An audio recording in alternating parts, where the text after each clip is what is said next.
Tadi di sini Pak Mahfud MD ke Arteria Dahlan, jangan getak saya juga bisa getak saudara. Sekarang saya juga bisa getak. Nggak ada Pak di dunia ini yang saya takutin kecuali Allah.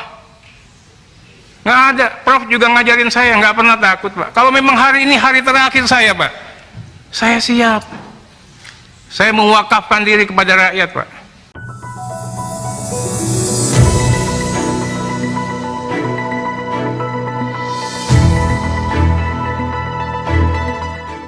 Rapat dengar pendapat atau RDP di Komisi 3 DPR RI terkait transaksi mencurigakan senilai 349 triliun di Kementerian Keuangan pada Rabu 29 Maret 2023 antara Komisi 3 DPR RI dengan Menko Polhukam Mahfud MD benar-benar menjadi rapat yang panas, penuh dinamis, saling gertak hingga membawa-bawa tentang azab Tuhan. Arteria Dahlan, anggota Komisi 3 DPR RI yang sejak awal terkesan kuat tidak terima karena Mahfud MD karena membuka data transaksi keuangan yang sangat mencurigakan yang terdeteksi oleh Pusat Pelaporan dan Analisis Transaksi Keuangan atau PPATK.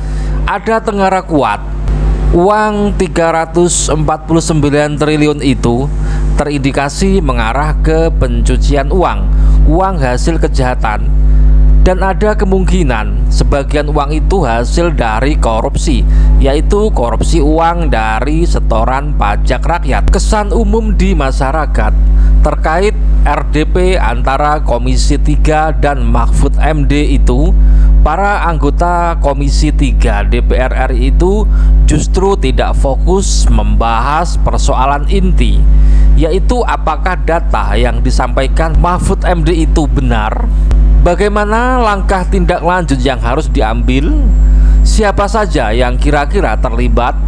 Tetapi para anggota DPR RI itu justru lebih mempersoalkan kewenangan Mahfud MD untuk mengumumkan data PPATK itu.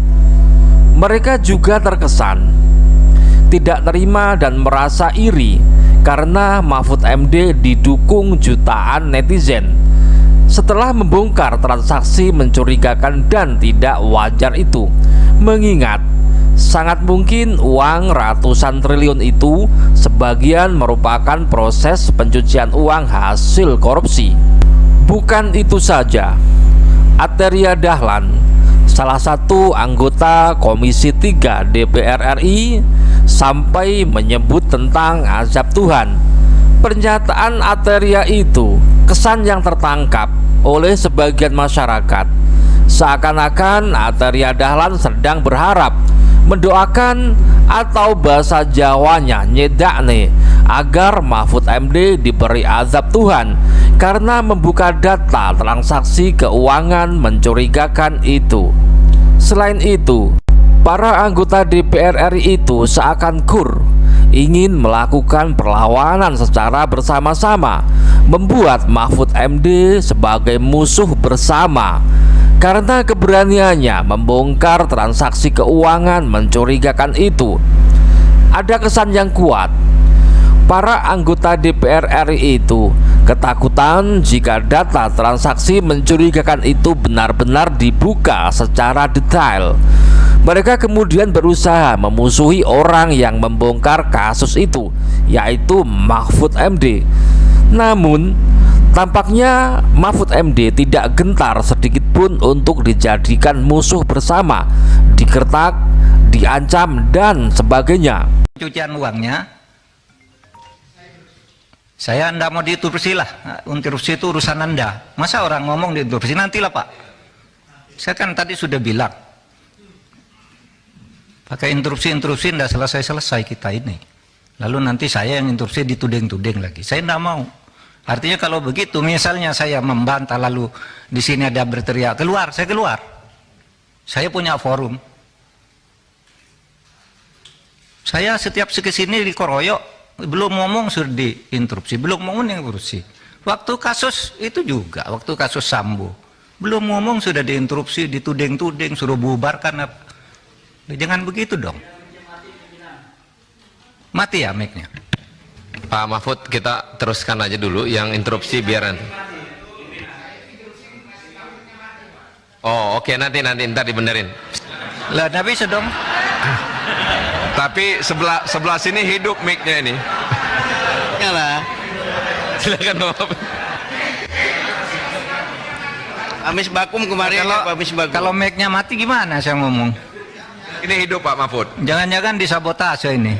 Situasi panas pada RDP seperti itu sebelumnya juga pernah terjadi saat Mahfud MD membongkar pembunuhan berencana oleh Irjen Verdi Sambo. Saat itu Ateria Dahlan juga sempat tegang dan terkesan marah-marah ke Mahfud MD. Terkesan ingin melindungi polisi karena Mahfud MD membongkar banyak hal informasi hingga kasus Verdi Sambo benar-benar terbongkar. Meskipun saat itu Verdi Sambo seakan-akan menjadi orang yang sangat kuat, tidak tersentuh, dan para jenderal polisi ketakutan. Pada akhirnya ucapan Mahfud MD terkait Irjen Verdi Sambo terbukti benar-benar. Berkat keberanian Mahfud MD membongkar kasus Verdi Sambo, akhirnya mendorong para penegak hukum, masyarakat sipil, para pengacara, dan para pengamat hukum menjadi lebih berani berbicara hingga Verdi Sambo akhirnya benar-benar divonis bersalah. Lalu, berkaitan dengan pernyataan anggota Komisi 3 DPR RI Ateria Dahlan yang terkesan berharap dan berdoa agar Mahfud terkena azab Tuhan. Siapa kira-kira yang lebih pantas untuk menerima azab Tuhan? Mahfud MD atau Ateria Dahlan, orang yang berusaha menegakkan keadilan, atau justru orang yang terkesan ingin menutup-nutupi persoalan?